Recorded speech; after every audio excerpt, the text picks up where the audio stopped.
नमस्कार भाइयों बहनों। सबसे पहले आप सभी को हनुमान जी जन्मोत्सव की बहुत बहुत शुभकामनाएं। तो जैसा कि आप सब लोग जानते हैं, बजरंग बली जो है, हनुमान जी जो हैं, वो बल के देवता हैं। हनुमान जी से ज़्यादा बलशाली ना तो इस संसार में कभी कोई हुआ है और ना ही कभी कोई होगा। तो आज की इस वीडियो में मैं आपको हनुमान जी के बल से रिलेटेड एक स्टोरी सुनाऊंगा। आपने राजा बलि का नाम सुना होगा।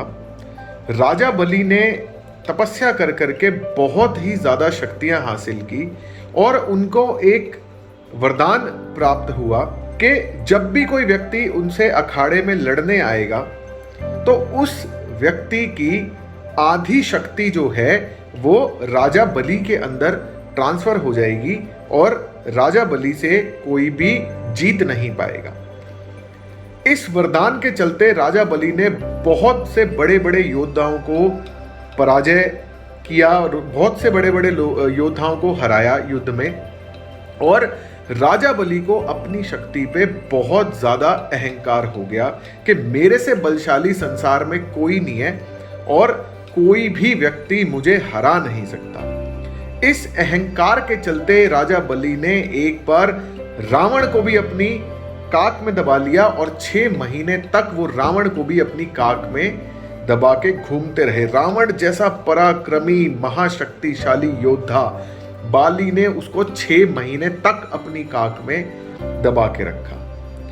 तो राजा बलि को अपनी शक्ति पे बहुत ज्यादा अहंकार हो गया और इसी अहंकार के चलते वो ना तो किसी को कुछ समझते थे और अपनी मनमानी करते थे। तो एक समय था जब हनुमान जी और हनुमान जी की सेना भगवान राम की भक्ति करने में विलीन थे और वहां से राजा बलि जो है वो गुजरते हुए उन्होंने हनुमान जी की तपस्या को भंग कर दिया।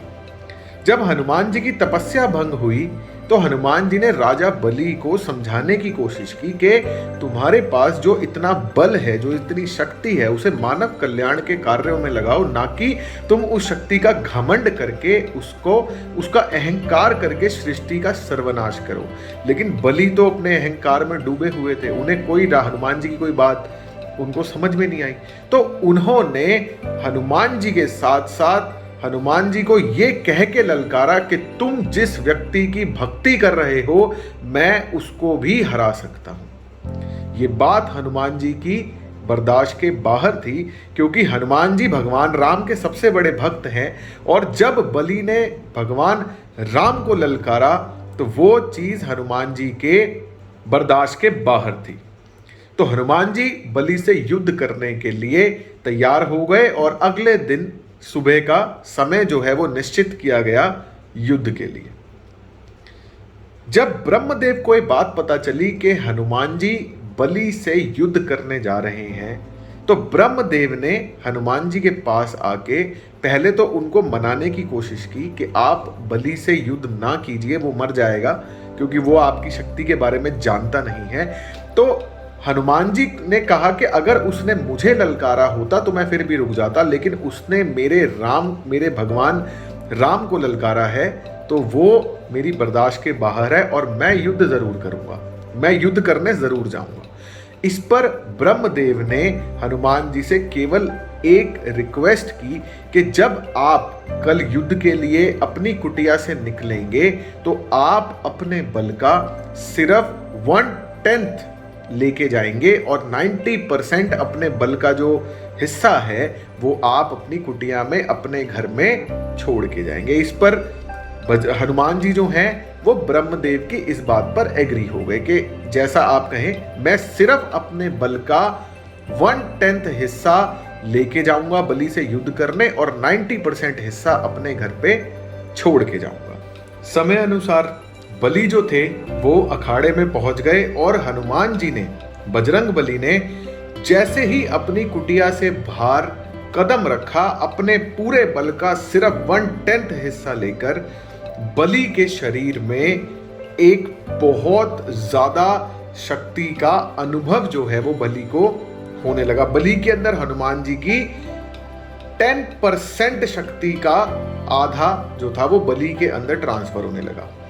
जैसे ही ये प्रक्रिया चालू हुई, बलि को अपने अंदर बहुत एक्सेसिव शक्ति महसूस हुई, जो उसे उसके जीवन में आज तक महसूस नहीं हुई थी।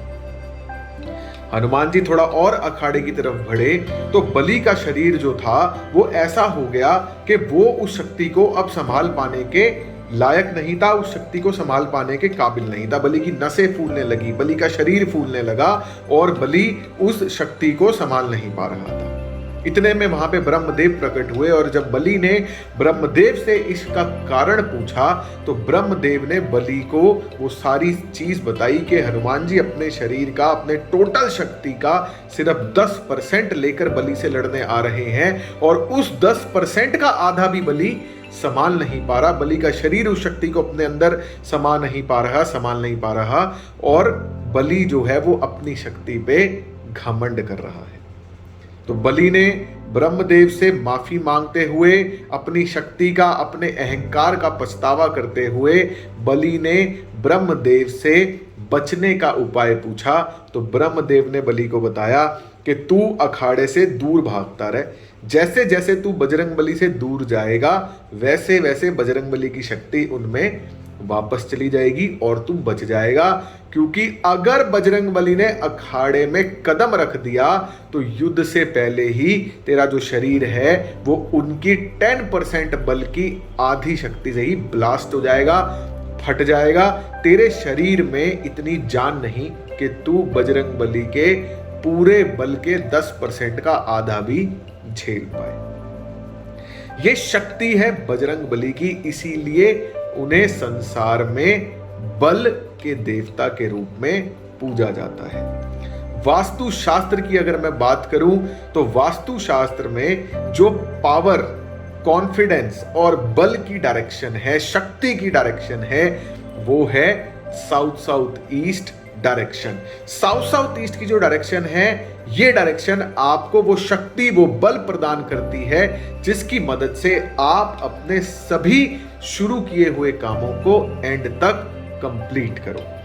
अगर आपके जीवन में कोई भी काम अटका हुआ है, रुका हुआ है, तो आप अपने घर के साउथ साउथ ईस्ट डायरेक्शन में अगर बजरंगबली की फोटो लगा देंगे, बजरंगबली का चित्र लगा देंगे या ब्रास के बजरंगबली अगर वहां पे प्लेस कर देंगे, जगह साफ सुथरी होनी चाहिए। बहुत से लोग कमेंट्स में इररेलेवेंट क्वेश्चंस पूछते हैं कि मेरे साउथ साउथ ईस्ट में टॉयलेट है, क्या मैं बजरंगबली की फोटो लगा दूं? ये इररेलेवेंट क्वेश्चंस हैं। ये क्वेश्चन पूछने से पहले आप एक बार ना अपने मन में इसको पूछा करो कि क्या ये क्वेश्चन रेलिवेंट है, क्या टॉयलेट के अंदर हम भगवान की फोटो लगा सकते हैं? इसका जवाब है ना। तो जगह साफ सुथरी अगर है, पॉसिबल है, आपका बेडरूम नहीं है, वहां पे ड्राइंग रूम है, लिविंग रूम है, तो आप अपने घर के साउथ साउथ ईस्ट में बजरंगबली की फोटो अगर लगा देंगे तो आपके कोई भी अटके हुए काम हैं वो वापस से होने शुरू हो जाएंगे और जो आप काम कर रहे हो उन चलते कामों में भी एक स्पीड, एक बूस्ट आपको देखने को मिलेगा और आप उन कामों को बहुत जल्दी पूरा कर दोगे। तो फिर से एक बार हनुमान जन्मोत्सव की ढेर सारी बधाई आपको। धन्यवाद।